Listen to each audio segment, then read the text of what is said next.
And Bernie, welcome to the program. Good to be with you, Tom. Great to have you. Happy New Year to all of our listeners. Yes, thank you, and to you and your staff too as well.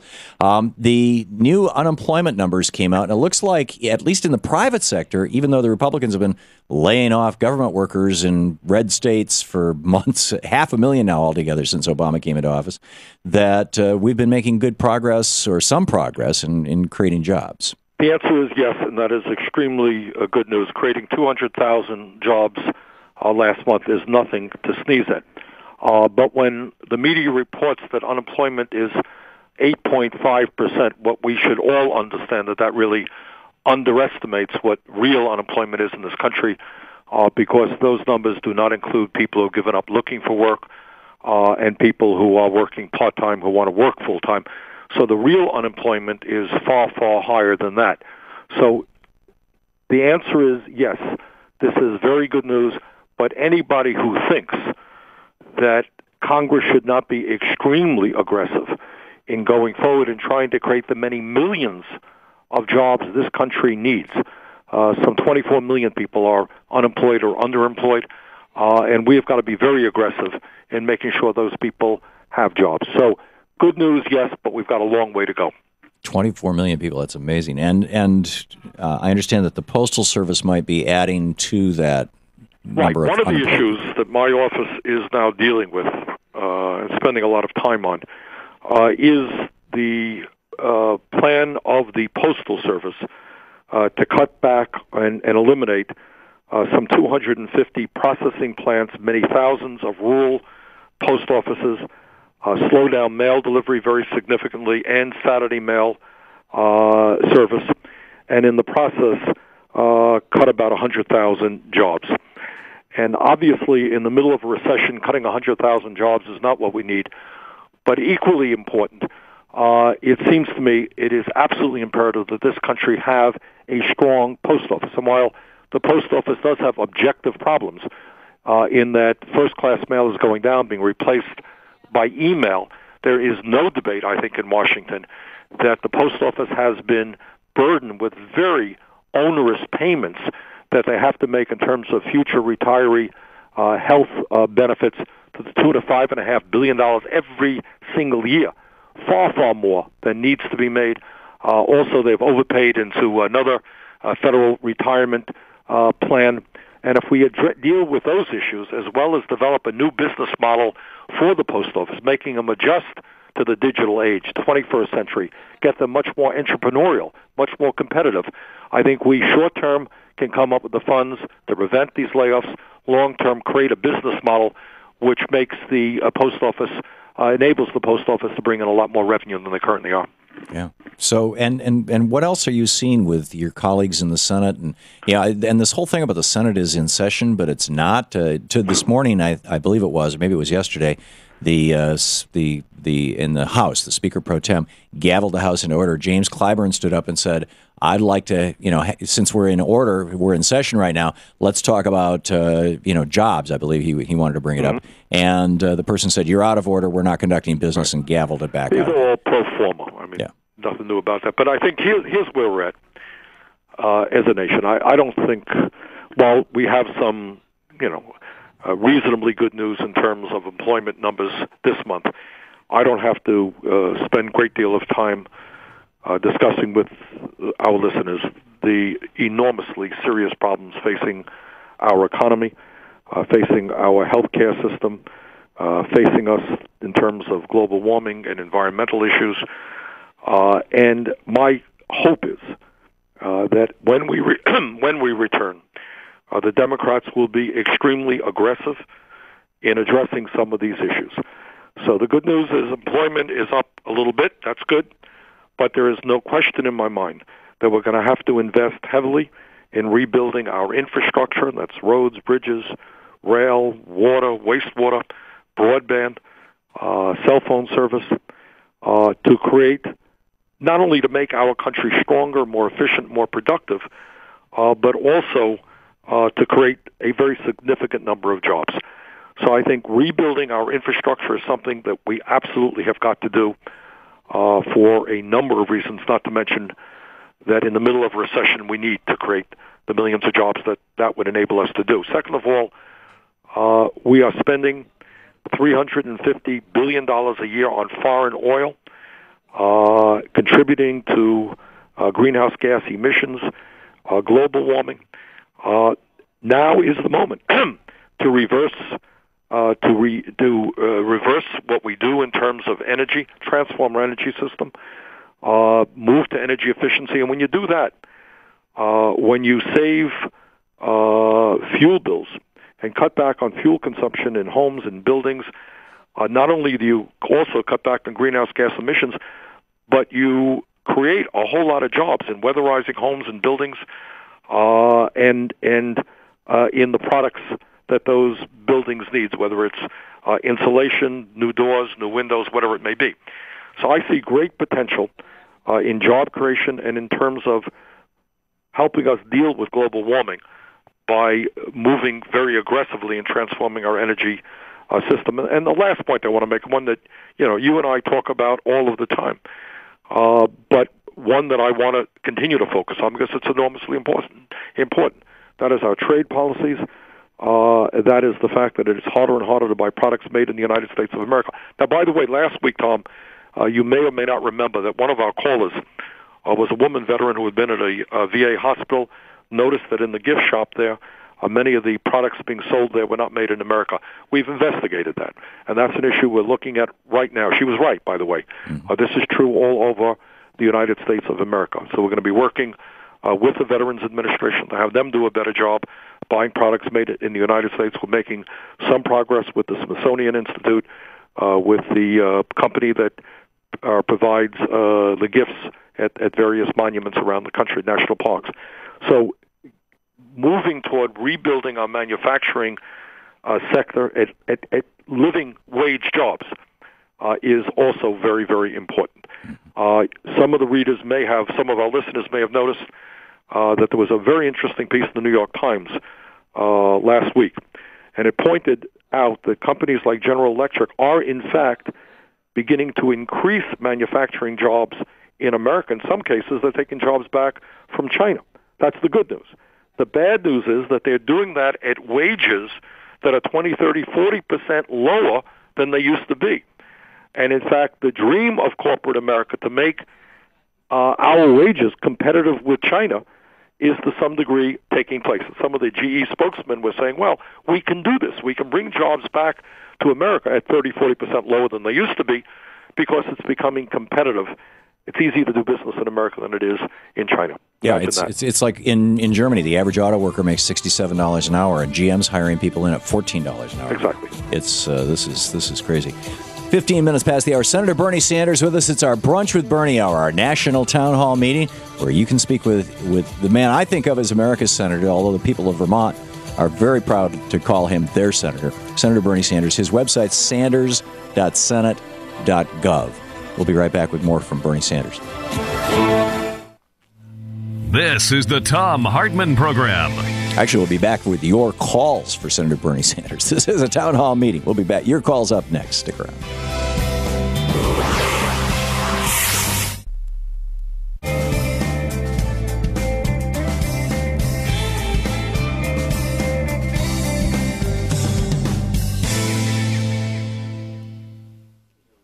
And welcome back. Thom Hartmann here with you and Senator Bernie Sanders. Kathy in Etna, Wyoming. You're on the air with Senator Sanders. Hi, gentlemen. Thank you for taking my call. Senator Sanders, I have a question that's really affecting people now that need to renew their driver's license, and it's we have to provide more factual information such as birth certificate, give them our Social Security number, 2 proofs of residency, et cetera, et cetera. And my question is the Real ID Act, which has caused this new force of giving them private and personal information, is the Real ID Act of 2005 an actual law that was passed by Congress? You know, Kathy, I don't have that information in front of me. I'm sorry, I don't know the answer to that. But when you spoke, what I thought you were going to be talking to, and let me say a word on that, is that many states now are requiring voters to come up with these photo IDs and information that was not previously the case. In that instance, what I believe that is an effort toward voter suppression and making sure that elderly people and lower-income people make it more difficult for them to vote. But, Kathy, in terms of your question, I don't know the answer to that, and I'm sorry. And ironically enough, in Iowa during the Republican primary, they didn't require photo ID for the Republicans to vote. Jim in Summerdale, Ohio, you're on the air with Senator Sanders. Yeah, how you guys doing today? Good. Thanks for watching Free Speech Bernie, TV. I watched you on Colbert. Good showing. The unemployment rates, I knew it was false. I've been in retail my whole life, and typically be with the seasonal hiring for the holidays and all the returns that goes in, the economy always flattens out right after the holidays. So, because it's the returns and stuff that's giving you false unemployment rates and shit, all these people are going to be back unemployed in February until the next holiday comes in March, in April with Easter. So the economy will pick back. So I guess those are misleading, and I'm glad that we do it.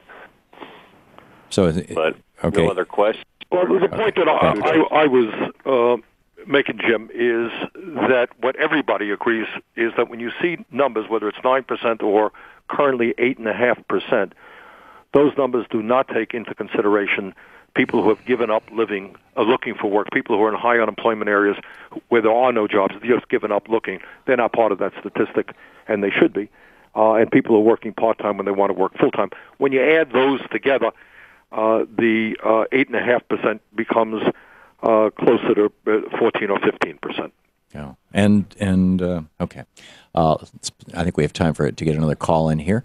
Leslie in Tecumseh, Michigan, watching us on Free Speech TV. You're on the air with Senator Sanders. We have about a minute and a half. Okay, I'll try to go quickly. Senator Sanders, a trend that I'm finding, I read this article the other day and find it fairly alarming, is that energy companies from China and France, one called Total SA, the other one Cineco, are investing now in gas drilling and oil exploration in our country.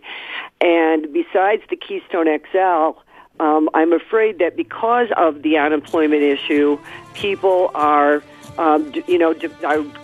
cramming for jobs and scrambling for jobs, and so the drill baby drill and the frack baby frack, because it's going to create jobs, is what's going to be the mantra. And how do we balance that with the devastation to our environment? Leslie, we'll have to have Bernie comment on that on the other side of the break. Hang on just a minute. We'll get right back to that. Thank you very much. We'll be right back.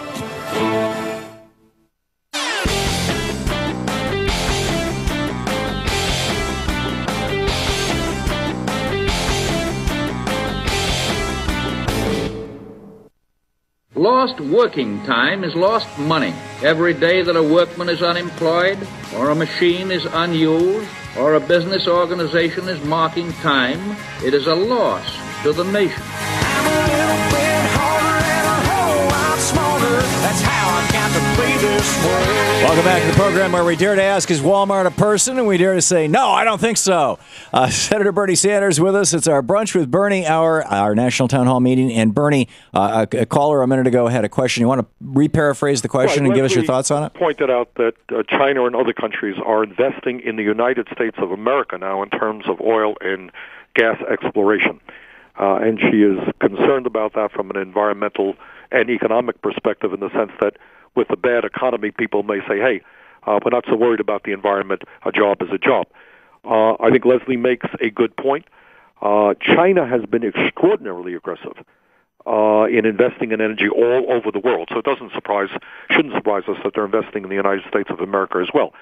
Look, let me be very clear. I think that the future of energy in this country, and in fact the world, is not fossil fuels. I think global warming has already caused enormous problems for this country and for countries all over the world in terms of severe weather disturbances, in terms of drought, in terms of flooding. And everything being equal, it is only going to get worse. And I think the fate of the planet in years to come depends upon us getting a handle and reversing global warming. And one of the sad aspects of what's happening right now in America and throughout the world is we are not doing that. My view is that reversing global warming transforming our energy system is also good for the economy. I think we can create over a period of time millions of jobs by being aggressive in terms of energy efficiency and weatherization and moving toward wind, solar, geothermal, biomass. So my view is that we can deal with the economy, we can create decent paying jobs at the same time as we cut greenhouse gas emissions and transform our energy system. And that's kind of where I'm coming from as a member of the Energy Committee. Buzz in Hamilton, Pennsylvania. You're on the air with Senator Sanders. Mr. Sanders? Yep. Yeah, I'm a 100% disabled Marine Corps Vietnam veteran, and I'd like to know why I had to pay more taxes than the millionaires and billionaires. More income taxes. I'll tell you why. You're raising an issue which gets at the heart of what is being debated in Washington right now. The economic reality of this country is that our middle class is in sharp decline. Poverty is increasing, while the wealthiest people are doing phenomenally well. And while the wealthiest people are doing phenomenally well, what is also going on is that their effective tax rate, i.e., what they really pay in terms of percentage of their income and taxes, has gone down precipitously in recent years. Rich get richer, their real tax rates go down. And if the federal government, and obviously our Republican friends have been pushing this very, very hard, it's part of their trickle-down economic theory, what's good for the rich people, what's good for large multinational corporations, some of which also pay nothing in taxes while they make billions in profit, that all of that is supposed to stimulate the economy and create zillions of jobs. So to answer your question, Buzz, when less revenue is coming into the federal government because of tax breaks for the wealthy and all kinds of loopholes for corporations, when we fight two wars without paying for it, when you do those things, our Republican friends then notice that the deficit is high and they want to cut. And they're cutting all across the board. They want to go even further, Medicare, Medicaid, Social Security. And that's what the debate in Washington is about right now. How do you grow the economy? Some of us don't believe it's giving tax breaks to billionaires. How do you deal with deficit reduction? Some of us think that the wealthiest people in this country and large corporations have got to begin paying their fair share, and that you don't simply cut programs that vulnerable Americans need. Randy in Sioux City, Iowa. You're on the air with Bernie Sanders, Senator Sanders. Good day, Senator Sanders. Hi. My question has to do with the post office, and I want to qualify my question briefly. Every time that UPS or FedEx comes to my door to deliver or pick up, it's a minimum of $4.95, maybe more. And every time that the United States Post Office comes to my door, it's about 49 cents. And they drive by every day to service me. Why can't we deregulate the United States Post Office so that they can afford to continue the service and employ Americans? Well, Randy, that's a good question. I don't know if you were listening earlier in the show when I talked about the post office, because that's an issue we're working very hard on. Here's what is involved right now. The post office is having financial problems for a number of reasons, including, and very significantly, the fact they're being asked to pay $5.5 billion every single year for future health retirees. They're asked to come up with 75 years of payments in the next 10 years. It's a very onerous, unprecedented request for any government agency. No government agency is anywhere near it. The issue you are raising, though, is also very important. It is how do you change the business model, how the post office function, to make them more entrepreneurial.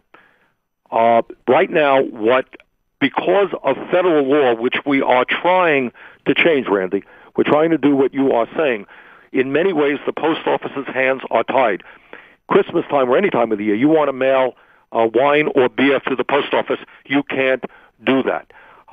If you are going to a rural post office and you want to get a letter notarized, maybe you want to buy a fishing license, a hunting license, you can't do that. There are many services which I believe the post office might be able to make money out of, which they can't do right now. in many communities in America, if you're a lower-income person, you got a check. The only way you cash that check is through some same-day lender at really onerous rates. Can the post office play a role in helping people cash checks? Probably. Make money doing that. Great, a lot of great solutions. Senator Bernie Sanders with us. It's our Brunch with Bernie hour here on the Thom Hartmann Program. Check out his website at sanders.senate.gov. We'll be back with more of your calls and questions for Bernie Sanders. You're listening to the Thom Hartmann Program. Call 866-987-THOM. Our Brunch with Bernie hour, national town hall meeting here on the Thom Hartmann Program. Sanders.senate.gov and, of course, thomhartmann.com.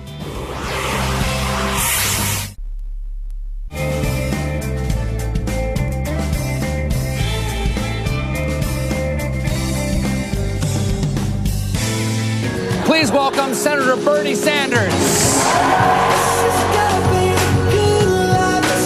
Yes, please welcome Senator Bernie Sanders. Our Brunch with Bernie hour here. Senator, you're still with us? I'm right here. Okay. Let's pick up some more phone calls here. Let's see. Janet in Bellingham, Washington, listening on KBAI. You are on the air with Senator Bernie Sanders. Thank you so much. It's an honor to speak with both of you. Senator Sanders, I have a question. It has to do with the Stop Online Piracy Act. I, like probably hundreds of thousands, if not more, Americans, I take a prescription drug that would be like extremely expensive if I had to order it here in this country, like $300 a month. I order it from a reputable pharmacy in Canada at a fraction of the cost. Mm-hmm. And my last prescription that I received, there was a letter in there that said that that we are in imminent danger of losing our ability to import these drugs, that apparently embedded in this Stop Online Piracy Act is something that would no longer allow us to import prescription drugs from reputable pharmacies in Canada. First of all, what is going on with this awful, Stop Online Piracy Act, which, it's one of those things that people hear about, but they don't really know about, and then all of a sudden it's going to be a part of our law, just like, Citizens United. All of got it. Because let me ask you this: what you're doing now is purchasing prescription drugs from Canada at a fraction of the cost, I presume, than you would pay for that same drug in the United States. Is that correct? Excuse me. I'm sorry, Bernie. Janet dropped off. Yeah. Okay. Well, let me tell Janet. But yes, she said that it would have cost her $300 in the U.S. and it was less than that in Canada. As the first member of the United States Congress ever to take American citizens across the Canadian border to buy low-cost prescription drugs, trust me, Janet, I will do everything I can to make sure that Americans continue to have that ability. Our prescription drug costs in this country are the highest in the world, and the same exact product in the same bottle, made by the same company, is sold in Canada and other countries in Europe for a fraction of the price. So clearly, for many, many Americans, in some cases, this is an issue of life and death, of being able to purchase affordable medicine abroad, in this case through the Internet. Trust me, Janet, that's something we will do everything we can to make sure continues. Melody in Lamont, Florida. You're on the air with Senator Sanders. Hello, Tom, Senator Sanders. Thanks for taking my call. Mm-hmm. Listening to the post office, I'm a rural patron. I have no idea how many customers are in my postal serviceman's route. But this is akin to carpooling or the efficiencies of mass transportation. If they cut off my carrier and I have to drive 15 miles to the post office every day or curtail how many times I go, and all of my neighbors, 40, 50, 100 of them, have to do the same thing, think of the fuel inefficiency, just how much gasoline it will take us to get our mail when it takes a teaspoon to go from my mailbox to my next-door neighbors to my next-door neighbors. Drill, baby, drill isn't the answer. Hey, rural carriers are part of the answer. Melody, thank you very much. That's I couldn't agree with you more, and you said it better than I could have said it. If you shut down thousands of rural post offices, as the post office wants to do, and by the way, we managed to get a 5-month moratorium on cutbacks while Congress comes up with what I hope is a sensible, comprehensive plan. But if you cut back on these rural post offices, not only is what Melody talking about likely to happen, in that people have to get in their cars, spend money on gas to pick up their mail 10, 20, 30 miles away, but you have older folks who don't have automobiles. What happens to them? And I would add to that in my state of Vermont, and many states all over this country, rural post offices are more than just places where people pick up mail. They become the center of small towns. They're the place where people meet and chat, and they play a very important function in town life. What we want to do is give these rural post offices the opportunity to figure out ways that they can make more revenue. Some of them are losing money, and we want to give them the opportunity, the flexibility, to come up with ways to bring in more revenue. But shutting down thousands of rural post offices certainly does not make sense to me for a number of reasons, including the very, very important point that Melody has just made. David in Farmington, Missouri. You're on the air with Senator Bernie Sanders. Thank you, Mr. Sanders, for being Florida people. My name is Dave. I'm down here in rural Missouri with a super fun project for contamination of lead, for remediation of it. The EPA has given out grants to people like me to go to get qualified to remove this lead. And it was a big hype of all these jobs and how good it would do to companies, the area. And the only people that really made it are the instructors and the local junior college. And when people in Novo, a cleanup company, come here, they say they're not going to pay people down here what they pay people other places in the United States. So who's looking over the EPA with these grants, and why is there all this hype that it was going to stimulate the economy when this has been going on for 4 months now? There's rotation after rotation of people trained, and there are no jobs. All right. David, thank you very much for that information. And obviously, I'm not familiar with the circumstance in Missouri, but we will take a look at what EPA is paying. One of the great debates that takes place in Congress is what kinds of wages the federal government, when people get contracts from federal government, grants from federal government, they should be required to pay. That often falls under the rubric of what we call Davis-Bacon, where we're saying that if the federal government is putting money into a project, we want to make sure that people get at least comparable wages. We don't want to see the federal government putting money into projects where contractors are paying low wages. So that is an issue that we should be looking at, and that is what we, in fact, will do, David. Hawkeye in Placitas, New Mexico. You're on the air with Senator Sanders. Thank you for taking my call. Senator Sanders, I just wanted to ask you what your position is on the, now that it's signed, the NDAA, which constitutes a loss of rights of jurisprudence. Hawkeye voted against that bill. Yeah, I know you did, and I do appreciate that. I voted against it for two reasons. One is the reason that you and many people are talking about this concern about indefinite incarceration and taking away legal rights from American citizens. That's a very bad precedent. The second reason, which has not gotten the kind of discussion that I think it needs, is the size of the authorization for the Defense Department. If we are serious about dealing with deficit reduction in a way that is sensible, in a way that does not call for the cutting back of Social Security benefits, Medicare, Medicaid, education, environmental protection, I think we have to take a hard look at defense spending. The war in Iraq is over. There should be a peace dividend, and I'm not sure that there is. So the two reasons I voted against it were this issue of indefinite incarceration, as well as the size of the budget.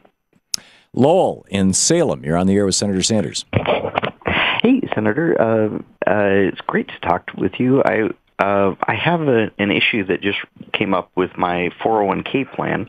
They froze my account when I moved to a cash position because they said it was excessive trading.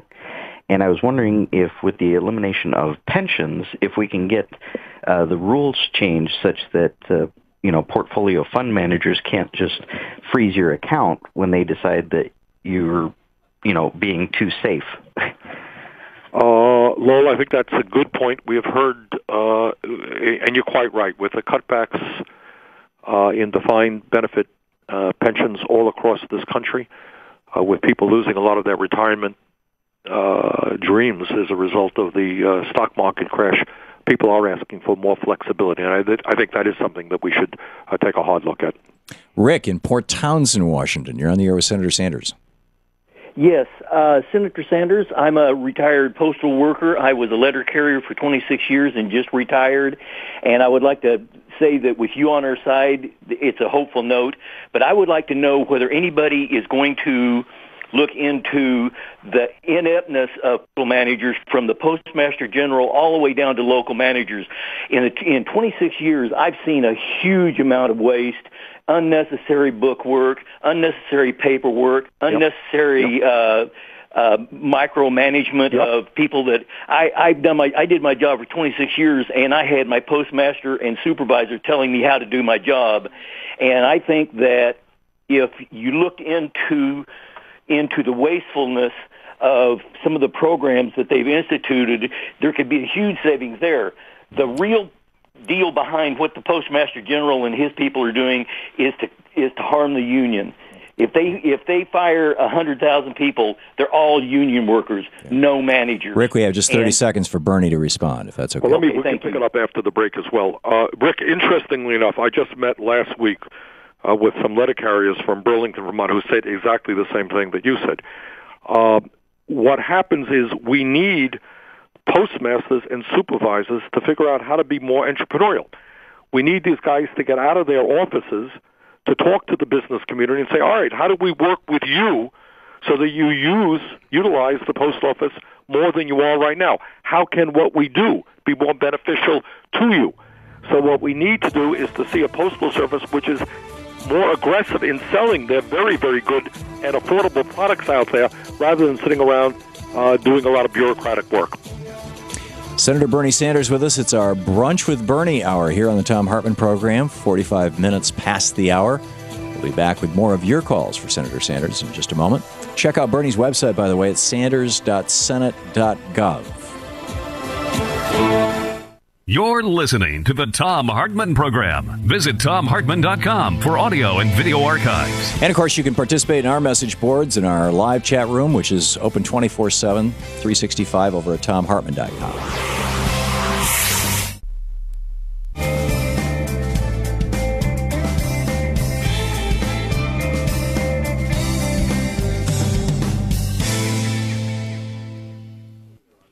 And welcome back. Jackie in Napa, California, watching us on Free Speech TV. Jackie, thanks for watching Free Speech TV. You're on the air with Senator Sanders. Thank you, Tom, and thank you, Senator. I'm calling about what Janet called about. I'm just thinking that the Republicans, as much as they're trying to disenfranchise all of us poor and minority people, they're killing us off first. I've been trying to get help with my medicine. My husband's been unemployed for 2 years. I've been sick for more than 2 years. And I can't get my medicine here. I can't even get any help. I can't even get a call back from the Medicare offices. Now, for me to and I just finding out from Jan. Anyways, they're killing us off. We're dying down here without our medicine. We don't expect health care anymore because there isn't any. But they do find a medicine that helps us. We can't get it. We can't afford it. And, you're not going to have a whole lot of base left by the time the elections are showing up. What can we do about that, Senator? What we can do, Jackie, is a number of things. First of all, we can start off with the acknowledgement that for whatever reason, and I think we know the reasons, we in the United States are paying the highest prices in the world for prescription drugs.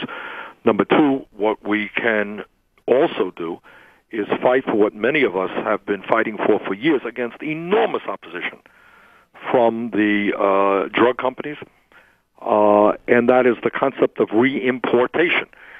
In other words, if you know that a product that you are taking for diabetes or cancer or AIDS, whatever it may be, is being sold in Canada or in Germany, the same exact product, why can't you purchase in a globalized economy where you have businesses running all over the world? Why can't an American citizen get an FDA-approved medicine from Germany, from Canada, at half the price and get it into his or her home? Can we do it? Of course we can do it. The prescription drug, the pharmaceutical industry, drug companies have been fighting us very, very significantly on that issue for a number of years. Thirdly, of course, we want, in terms of Medicare Part D, is to have the Medicare be able to negotiate prices with the drug companies, get lower prices, which will be of great benefit to prescription drug consumers and elderly people all over this country. So, and another area in terms of the high cost of prescription drugs, pharmaceutical industry wants us to protect their patents for as long as they possibly can, prevent those drugs from becoming generics where the price will be a fraction of what they are under a brand name. They play games with that as well. So those are some of the areas that some of us are trying to aggressively go forward on.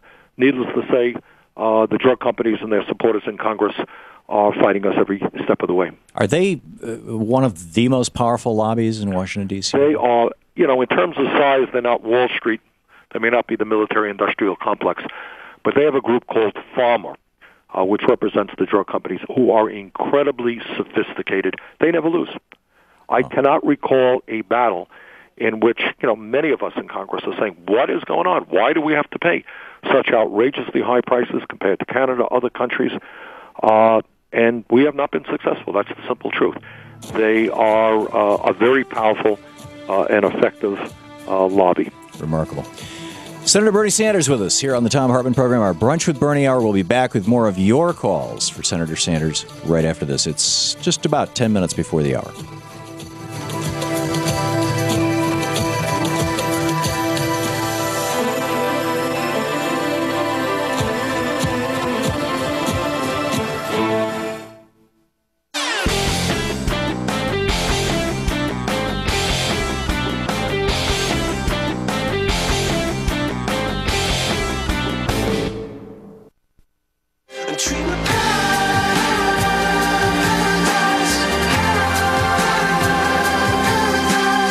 Welcome back to the place where despair is not an option. The Thom Hartmann Program, our Brunch with Bernie hour right now. Senator Bernie Sanders, our national town hall meeting, and Derek in Iuka, Mississippi. Am I saying that right, Derek?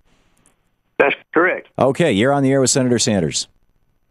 Thank you. Good to speak with you. My question is this. It's a two-part question, really, but I was interested in knowing if Senator Sanders knew how many acres were owned in this country by the federal government, and if Senator Sanders would be in favor of the federal government land. In fact, the vast majority of it that's currently being used by entities such as the Tennessee Valley Authority or even some military bases, I understood, are actually on the oceanfront property. Did you say selling off the land?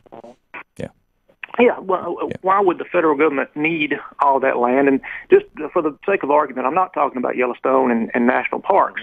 I'm talking about land that clearly the federal government does not need, and wouldn't that be better in the hands of private entities or private individuals? Okay. Wouldn't the land then go to the highest and best use? Thank you, Dave. Well, thank you for the question. The answer is I don't know, but it is an enormous amount of land. In the Southwest and the West, the federal government owns a huge amount of land. Should we look at those parcels of land, those areas of land, where it might be beneficial for the private sector to own? Absolutely.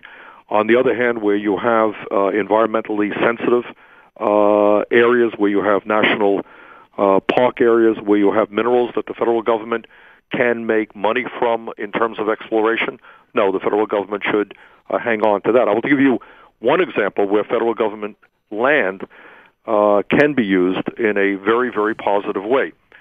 The Secretary of Interior, and that's the agency that runs much of the public federal land, indicates that on federal land alone in the Southwest, where there's very good solar exposure, if you had solar thermal plants on federal land alone, those plants could supply about 29% of the electricity used in American homes today.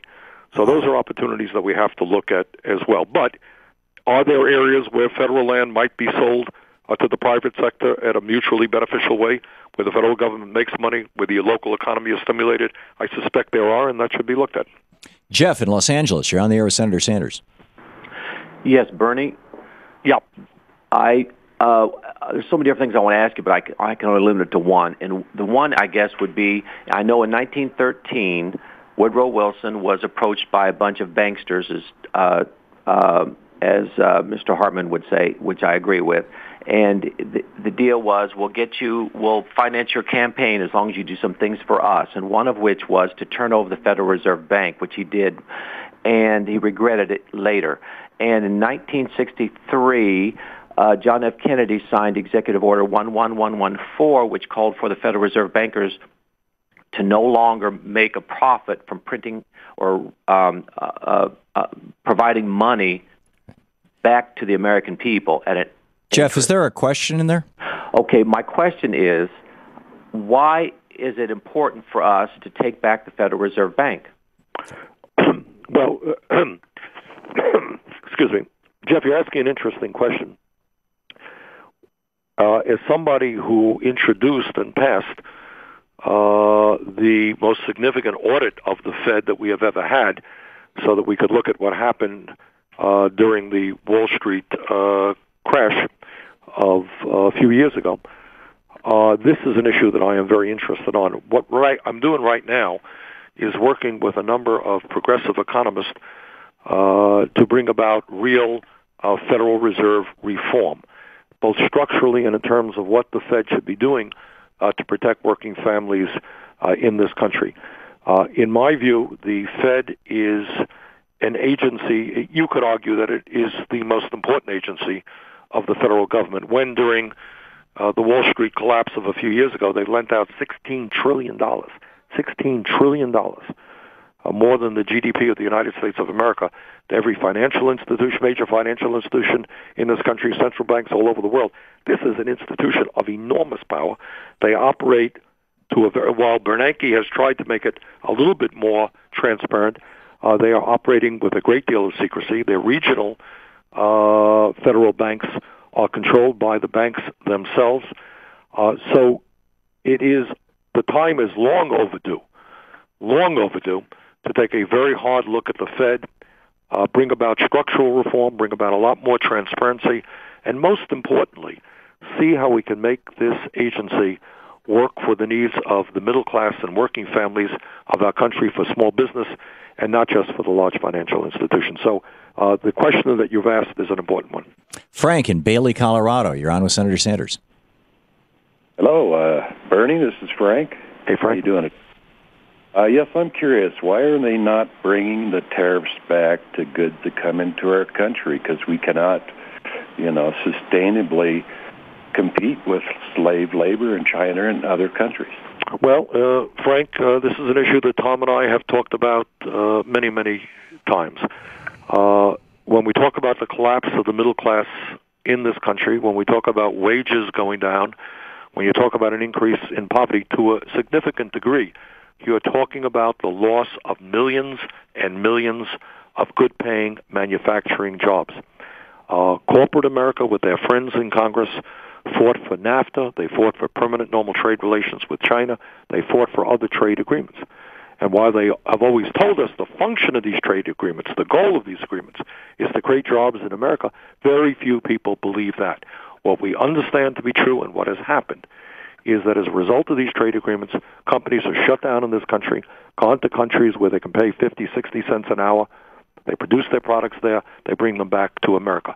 So not only do we have a huge trade deficit, not only have we lost millions of jobs, the other thing that's happened, as we're seeing now, is that wages in the United States are being forced down. So the companies are saying, well, yeah, we're prepared to come back from China, but you know what? You're going to have to lower wages in the automobile industry, or low wages in electronics, in appliance manufacturing, 20, 30, 40%. So I agree with you. We need to develop an entirely new trade policy, the goal of which is to have corporate America reinvest in this country, create decent-paying jobs here. Amen. Brother. Bernie, thanks so much for being with us. Good to be with you, though. And check out sanders.senate.gov for Bernie's website.